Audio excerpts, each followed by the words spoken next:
What's going on, everybody? Welcome back to Simple Sports Hub, man, where we talk all things Washington Commanders football, man. Yes, we went down to the ATL. It definitely was a DC takeover, but we did not take over and come out with a W, man. Let's talk about it.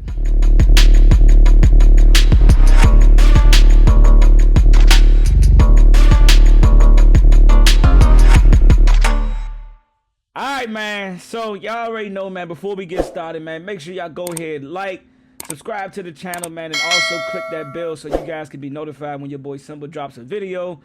So let's get right into it, man. We went down to the ATL, played against the Falcons, and our team came up short, man. We lost 34-27. In a fashion that, I'm never going to take credit away from the opposite team. They did what they were supposed to. Their offense was very pinpoint, man. They was very pinpoint. It definitely gave, like, they had a terrible taste in their mouth from last week, losing to the Carolina Panthers, no Diddy. And they came out and hitting on all cylinders on the offensive side, man. And it affected our defense. It affected our defense to the point to where it just seems like we couldn't find nothing. We had some stops. We did have some moments where we got off the field, and we finally, did something that we've been preaching about since week one, and that's getting a turnover. And we got one. I feel like there should have been a couple of more, but we just could not win. We couldn't win on the defensive side, man. I mean, they had more great plays than they had, bad plays. I'm never going to go into the whole whistle and us getting flags called for our team and all that type of stuff, because I feel like you gotta persevere, not getting fouls called for you. You should not be playing the game looking for flags every single play, because in reality, if we're going to keep it a buck and keep it a beano, every team holds on offense and defense. Every team PIs, every team, does something illegal to the point where sometimes it goes unlooked, sometimes it doesn't. You know what I'm saying? And I get where some of the fans were coming from during the game. Is just like, man, y'all not calling it two-way. I even said it at moments during the game, but in the back of my mind, I'm like, that shit didn't really define the game, bro. And I'm not gonna say I can't point to that. We did more harm to ourselves than they did, except on offense, like, and defense. The penalties, the costly penalties, man. It was. We got them behind the sticks, and we gave up a penalty, or we gave up a big play. I think we hurt ourselves more than they played fundamental football. They did, and took Michael Penix took whatever defense gave him. He did try to fit a pass in there, and that cost him, right? Mike Sanders still got a pick, and we ended up getting the pick and going down the field and not being able to convert it for a touchdown and having to settle for 3. I'm not at a point in time where I'm calling for Cliff Kingsbury and Joe Witt like you see on the internet. Like on Twitter, it's a whole bunch of Joe Witt needs to be fired. Cliff Kingsbury, not Cliff Kingsbury need to be fired, but just Joe Witt need to go. DQ need to take over play calling. I'm not there yet. I still think that there's time to, overcome the lapse in judgments, man, and the lack of communication. Quan Martin said it best. It's like, and Mike Sanders still said it best. It's like, we're not communicating well for 4 quarters. You have moments where the communication looked like it was communicated perfectly, and then it's just moments where we are not playing good playing away. We're not playing good away football. It's like we get out of our elements of playing in the DMV, and we just lose who we are. We lose our identity. We lose our physicality, and we lose a lot of these things. And it shows out on the field, if that makes sense. And I don't know where I want to start with this, because there's so much that I want to unpack. I'm just going to start with this. Some of the non-football related things, like being at the football game, being at any football game that the Commanders are playing at, away or at home, it gets very demoralizing, because it just seems like the fan base gives up so fast. Like, the score was like 31-21, or we was down 10 or 11 points. And it's like the team was just like you had some fans just like, oh, time to go, time to get up out of here. I'm just like, God damn, where's the fight? Where's the fight as a fan base? And that's kind of the part of the fan base I can't get with. I understand it. I understand the realistic mindset of Like when you feel like your team has not been showing enough through 4 quarters, where you just like, all right, I'm ready to, this game over. We 2-2. Let's go ahead and pack it up and go home. But, you know, it was something in my mind is like, hey, man, they have not shown me enough to where, like, I felt defeated mentally. I felt like that we just needed one play. We just needed one stop on defense. Now, did the results show that? No, we couldn't get a stop. Even when we got it to within a touchdown score, I told my man who I went to the game with, I said, bro, we need as much time. It didn't see no sense of urgency on that last drive when we went down and scored a touchdown. It just we didn't seem urgent enough. I think we settled for a field goal at that. Yeah, we settled for a field goal. Yeah, because it was 23, 31 or something like that. And then, you know, they came down and scored or something like that. And then we went back down and scored, kicked the field goal. We could not score. And then something that he said, man, he said at some point your backups, you know, they time comes to an end where that juice, that Space Jam secret water, you know, runs out and you lose some of the aura that you had. And I know the whole story behind DQ going back to Atlanta. Marcus Mariota revenge game. He on a revenge tour, you know what I'm saying, playing against his two old teams. And I'm not saying that he played bad. He didn't play great. He didn't play great football. But some of the throws just look off. And I'm going to start with the offense, and then we're going to roll into the defense. Starting with the offense, we looked good at times. We had good drives. That first drive, I'm just going to say this, man, and I know our offense is not predicated on running under the center a lot, but I feel like we're doing ourselves a disservice by not implementing, a full playbook. Like, we stay in pistol and shotgun majority of the game. We stay in spread offense where we think that we got these receivers that can win man-to-man coverage. When, you know, most of these teams are after a while, they start playing zone against us. Yeah, do we find the empty zones? Yes, and that's why our offense is somewhat successful, because we do got receivers that can find the zone sit, and we got good quarterback play to where these guys can fit those passes into the zone, you know, and we got good movement. We got good motions, but it's just like, man, it's so much more that I think our offense can run to be a unstoppable offense. Now, I know I'm being drastic when I say unstoppable, but I think that we can do so much more on the offensive side. Yes, we do motion. Yes, we do run some form of bunch formation, but it's just like it's like you don't see it enough. You don't see it enough to where they playing man. We're not beating. We don't have man beating plays set up. And then looking at Marcus Mariota on the first drive, we ran a jet sweep. I knew it was a jet sweep before they even hiked the ball. Because when we go on the center, we're not running a lot of bootleg. We're not running a lot of play action. We're not running a lot of stretch. We're not running a lot of dive or counters.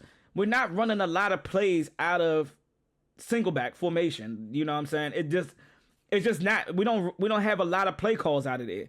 And you seen the defense felt like they knew it because they stacked the whole right side of the field up. It was maybe a cornerback and maybe a safety or a linebacker on the backside. Why isn't it not a jet sweep with a fake to the jet sweep, run a bootleg to the left side of the field and have one of those tight ends we had two tight ends set up on the right side. Why not sneak Ben off the backside of the bootleg, run that cornerback and safety, run a post with that, and hopefully the linebacker don't pick up. He flow with the offense. But you can have different variations off of it, man. It looks very vanilla. Last week it didn't seem like we had enough trickery we had one trickery play where, it looked good. Or am I thinking about the Georgia game? Good God. That was the Georgia Bulldogs who lost to. But anywho, it didn't look like we had a lot going off of that. You get what I'm saying? Like, our offense looked stagnant at times. It just looked like the defense, sat back in a cover 2 shell and played what was in front of them. You get what I'm saying? And it worked. I mean, we got 27 points. Now, a lot of people would say we got 2 touchdowns, no rushing touchdowns. So we had Marcus Mariota, who went 16 for 27, 156 yards. That's just not, man, I don't like that. I don't like those type of yardage. The fact that, he was averaging 6 yards a throw. But it just didn't look good. 2 touchdowns, 1 interception, and then 1 interception is like, I don't see how you didn't see that safety playing deep middle. I guess I'm at the game and I saw it. It's just like, yeah, he had a step on the cornerback, but that safety was right there. That's it. And you threw it inside towards the safety. So guess what? He don't have to cover much ground. Now, if you to put that ball on the outside, he stacked him. Jalen Lane stacked him. Yeah, did he stack him inside? But hey, he gonna go. He gonna go with his body's gonna go where the ball is heading towards. So if you put that a little bit on the outside and make him make a play, not give the safety the best odds to make a pick, which he did. It was just one bad throw. I'm not holding that throw against him, but it's just like one of those throws that you needed. We was moving down the field. We was moving down the field very good, and we had moments where we moved the ball down the field, and that's gonna lead me into like having 22 carries for only 147 yards. When you got a guy, C-Rod, 7 carries, 59 yards, averaging 8.4 yards a carry. Let me know what 8 yards a carry equal to. What you need to get a first down, 10. Let's do basic math. And he got you 8. You only need 2 more yards. And I know the game, I'm not saying it was that simple, but he's giving you 8. Jacory, who I don't understand why he's not more involved in this offense with his ability to cut, and with his agility to be able to cut into lanes and get it out of, harm's way and find seams that ain't that backdoor cut that he has, which is damn, it's amazing to see him be able to take a pay to the right side and cut back left to where that back exit is there, and he could cut back and get out of it. So to see that, and he only gets 7 carries, and I understand they still think that it's stuff that he needs to learn. But what's the best teacher, man? We all know what the best teacher is in the game of football. And it's either going to make you or break you. And it's playing on the field, man. Putting them out there. No way that, and I know we're running back by committee. Yes, do I think we can still get it done? But no way that these two guys shouldn't have had 10 to 12 carries apiece. Marcus Mariota, two carries for 20 yards. He averaged 10. I think there was a couple of moments where he's running the read option, and when he should have handed it off, he didn't. When he should have kept it, he didn't. He just didn't. Chris Moore, he showed up. He showed why I'm not very high on him. Give me Jacoby Brooks.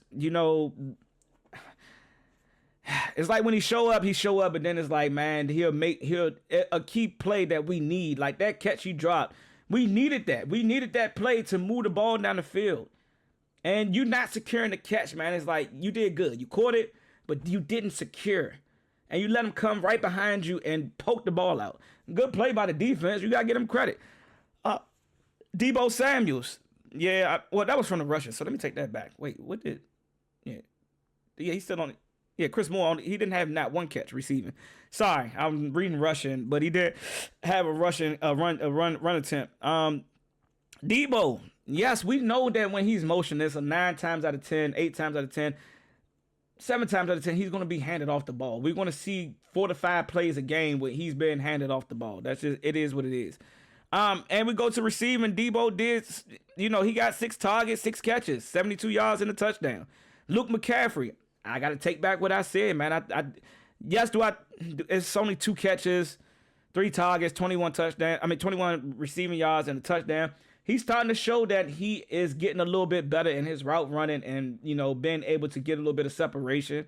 So I got to take back what I said. I just said I want to see it on the field. I didn't say I wouldn't been mad if we got rid of Luke McCaffrey. I'm not, or he don't play, or he been on the practice squad. I'm not mad at that. But I do got to give credit where credit is due. You know what I'm saying? I take accountability. He's playing much better football. Shout out to him. Zach Ertz, man, it's just like he didn't look like he was mentally there. He didn't look like he was mentally there. Like the penalty that he had, costly penalty, man. It was one time we was 1st and 30. Now, did we recover from it? Yeah, we did. We started off 1 and 30 and got to the other side of the 50 and stalled out. Jalen Lane, 2 catches, 18 yards, 3 targets. You know what I'm saying? Like I don't know, man. Tate Martin had a catch. Jacory had 2 catches.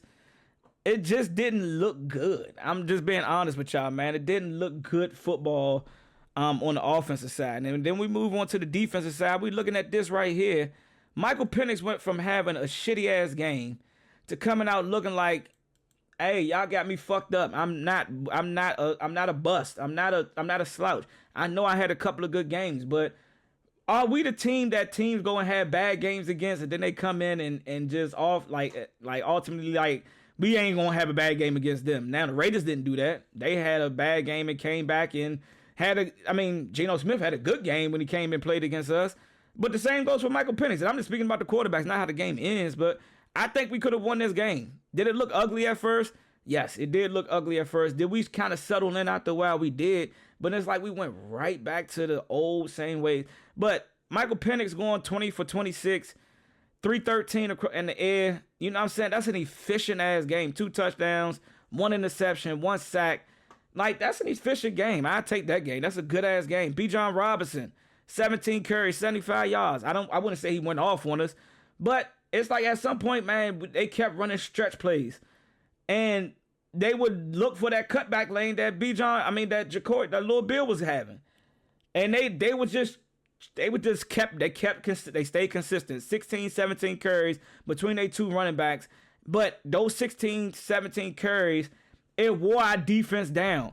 And when you look over here on the opposite side, when your 2 running backs who was giving you some good yardage only had 7, it's like, Cliff, I understand you feel like we got this air raid offense, but bro, you got to learn how to adapt to what's working, and the run game was working. So why not stick with it? You stuck with it. You stuck with it last week against the Raiders.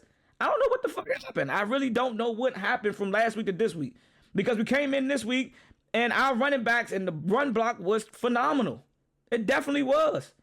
It was phenomenal, man. And it's just like we couldn't stick with it. So I don't understand where Cliff Kingsbury mindset was at with that. But from a run defense, they got 128 yards on our run defense. I think we got tired at moments. Algier had a tough-ass run with Von Miller. Should have had the tackle in the backfield, but he just couldn't get there. And then we go to receiving, man, and this is where a lot of people are condemning our cornerbacks. This is not good, man. You got a star wide receiver, you know what I'm saying, 10 targets, 8 receptions, 110 yards, 1 touchdown. How can we defend this as fans? How can we defend this? How can the players defend that we're a good team, that we're a team to be reckoned with, that we're a team that is going to go deep in the playoffs? And it's still early. I'm just speaking about right now, the mentality right now. And we're giving up this type of play on defense. Bijan Robinson, 4 catches, 106. And I can see why he had 4 catches for 106, because guess what, Joe Witt? And I understand some of the frustration from the fans. Why the fuck do you got Bobby Wagner, who's in year 55? Joke, he's not year 55. But he's not a pass coverage linebacker no more. Why are you so against taking his ass out the game, putting some of our young guys in? And I'm not saying that they're going to do a better job, but at this point, we've seen that he's a liability in pass coverage, man and zone. He don't got that no more. But where he excels at, yes. Can he still play first, second down? Yes. But why not on key third downs? Why are we not putting in our young guys to see if they can cover at this point? When are we going to start making some changes? We saw our offense make some changes. That Packers game showed us that, hey, we need to switch some shit up. We got Allegretti up out of there. We got Brandon Coleman, who I think can still be, a serviceable guard if he get another opportunity. Hopefully take the, injuries is a thing that's been, hindering him from being the best that he can be. But, hey, it is what it is. And Chris Paul is playing. We made changes. Hey, Joe Witt, I know you want to stick to your guns and think that, but it ain't working, my guy. It's just not working. It's not working consistently. I'm going to say that. Because, yes, we played very well in the run game. We played very well defense against the Raiders. But then you go out and play against a good team. And I don't know why people think that they're not a good team just because they got 30 put up on their head, man. It's the NFL, bro. This is a week-by-week type of environment, man. A team that is trash can come out and surprise the fuck out of a better team. It is what it is. Any given Sunday. That's the reason why they say this shit. And we looking at it like, oh yeah, man, we got, man, they sweet, Slim. I knew we could win the game. I knew that we could win the game 24. But I didn't think our defense was going to give up 34 fucking points. I very much well thought we could win this game. But as the game was playing out, nah, we can't win like this. Not when your defense is giving up 100 yards to a running back receiving. Never in my life would I thought I'd see Bobby Wagner at this age checking Bijan Robinson out the backfield. I just never thought I'd see that shit. I never thought I'd see it. I just never thought I'd see it. And then we got to talk about the penalty, the costly penalties, man. We came in the number 1 third down defense in the NFL, being able to get off the field. We could not get off the fucking field yesterday. We just couldn't. And when we needed to get off the field, we damn sure couldn't get off. And they converted on 4th down. And that's another thing. What happened to our aggressive offensive play? Don't give me the bullshit about JD not playing, because everybody, the fan base, the coaching staff, we all believe in Marcus Mariota. So why are we being conservative and not extending drives and not being that aggressive ass offense that we was last year? What happened? We haven't been aggressive even with JD playing. So I'm curious. I'm curious to know, like, what's going on? Why are we not as aggressive now? Is it that we don't trust in our O-line? Is it that we don't trust in our receivers to get open? I'm just curious to know, like, what's going on? Like, what the fuck is going on? Seriously. We couldn't get off the field when we needed to. They drove down the field when they needed to. And they converted. Instead of settling for field goals, they got touchdowns. It was the opposite for us. Did we make a comeback at the end of the game that showed me that we still want to compete? Yes, we did. We damn sure showed that we still want to compete, not on the defensive side. And it's like, all right, the blitz is normally, we know the blitz is going to come with Frankie Louisville, who Joe Witter said that they're starting to key on him. Why are we not bringing a corner? Why are we not blitzing a safety? Why are we not blitzing Bobby Wagner? Why are we not blitzing Bobby Wagner and fucking Frankie Louisville? Double A got blitz. Why? Why are we not doing these things? Why are we not blitzing the corner? Marshawn Lattimore getting barbecued. Why are we not blitzing him? Shit, nigga, if you want to be this aggressive, fighting ass nigga on the football field, go hit the fucking quarterback. Let's see if you can do that. Go blitz off the edge. At least give me that. Because your covering skills is not looking good right now. And I'm not saying that you're done. I'm not saying that you're washed. It's just that, bro, like when we need plays and we thinking you are ace, Slim, you getting barbecue chicken. And you went up against this team multiple times, man. So you understand the tendencies. You know what Drake London likes to do. You know what he likes to do. You know what Darnell Mooney likes to do. You know what Bijan likes to do, even if he lines up out there. Kyle Pitts, you know what these guys like to do. If anybody I expect to have a good game, it's you, my guy. Some people brought up Mike Sanders still. Not looking good. I'm going to say this, man. Slants have been our fucking demise for the last 2 years. Like, we cannot stop a slant route. Trey got beat by Drake.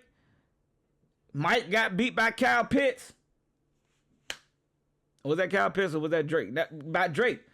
Drake ran slants on us and killed us. I understand that he's a stack receiver type of, he's a threat on the outside, but when you lining up outside the numbers, tendencies got to kick in. It's either you running a fade, my guy, a comeback, or you running a slant. It's not a lot that you are running out of lining up outside the numbers. That's basic football knowledge. Y'all let me know in the comments if I'm wrong. I'm not upset. I'm not through with the team. I'm not fed up with the team. I know my demeanor kind of shows that right now, but I'm a little tired. I had to get on the flight, and it got delayed yesterday. But, man, I know it's early on in the season. We are 2-2. We are still in a good position. Pause, no Diddy. Even though we took another NFC loss, and those are the losses that you don't want to take, I'd rather much take an AFC loss than an NFC loss at this moment. And, it just didn't look good. It didn't look good on the offense. So, on the defensive side. Now, let me go and give credit where credit due when I talk about credit. I got to give credit to wait, let me look at this real quick. Shout out to Mike Sanders still. He got our first turnover. I know I said that a little bit earlier. And injuries just keep seeming to pile up for us. It's reported that Javonte may have tore a pec. Prayers up to him, man. Hopefully he's good money. Trey Amos finished the game, thank God. But tackling was bad. Like tackling was bad. We saw Jeremy Reeves, who I've raved about being a thumper, and it looked like he was just trying to make a play, but you still missed a key tackle. We got to tackle better. We just got to play better overall. Darnell Savage, we put him out there, and I'm like, all right, man, he might be good. And guess what? His eyes got stuck in the backfield, and Kyle Pitts stayed right there and leaked out, and Darnell got beat. It happens. It happens. He's still trying to get acclimated. So I'm going to give him a slight pass. But it's like, you're a veteran, my G. Keep your eyes on the prize. Keep your eyes on your guy. If the containment don't get there, guess what? We're looking at somebody else. We're blaming somebody else for not being there. Not you. Don't play hero ball. Just play ball. Play what you're supposed to play. Because I'm pretty sure they told you what you needed to do. Shout out to Jeremy Reeves for saving that Bijan Robinson touchdown that he could have had. That's the effort I want to see out of our players. Not giving up. Not trotting down the field. And I'm going to say this. I think it was Algier when Von Miller caught him in the backfield and he broke the tackle. Nobody else pursued. That whole backside of the defense was jogging. They thought Von Miller had him dead to rights. You cannot give up on any play, man. You cannot. For those reasons, precisely. You can't give up on those type of plays. So to see that, it's just like, man, we wasn't mentally locked in. But I want to give credit where credit is due to my guy, not my guy, to this guy. Ooh, I said my guy. Matt Gay went 4 for 4, man. And I'm at the stadium early. Me and my man wondered, it was his first time at Mercedes-Benz. He said, man, I want to see the football field. I want to see the field. Let's go down there. And we sat down there for a little bit in our seats, man, and we saw Matt Gay warming up. And I got some videos. I think I posted them on my Twitter. Y'all go check them out. Me yelling at Matt Gay, hey, keep kicking. Keep practicing. Get as many practice kicks as you can, my guy. Get warmed up. And he showed up. He definitely showed up, man. He went 4 for 4. It bought him a couple of weeks with me. I got to give credit where credit is due. Hopefully, this is a new turn in the leaf, and we can start to, yes, not having to beat this aggressive team going for it on 4th down, how we are not doing right now. So, shout out to Matt Gay, man. Hopefully, you can keep building on this consistency. I'm giving you credit where credit is due. Man, it was an ugly L. I don't like us taking this type of L, but we got to get ready for LA next week. Hopefully, we can get Jaden Daniels back. Hopefully, we can get some guys, rehabbed up, get them healthy to go against another team who lost against the Giants. They lost against what everybody's saying is a worse team than us, with Jackson Dart, a rookie. You know what they're going to be looking to do coming back out playing against us. You already know what they're going to be looking to do. So, hopefully, Joe Witt, Cliff Kingsbury, DQ, offense, defense, special teams, lock the fuck in, study some film, and let's get ready to take our talents to LA. Another away game where we're going to take on the Chargers, man. Hopefully we can correct some of the mistakes that we've been having all season. And that's been communicative on all fronts and being consistent and stopping the fucking penalties, the costly penalties. And hopefully we can play a better game of football, man. Raise hell, I'll catch y'all in the next one, baby. I'm out of here.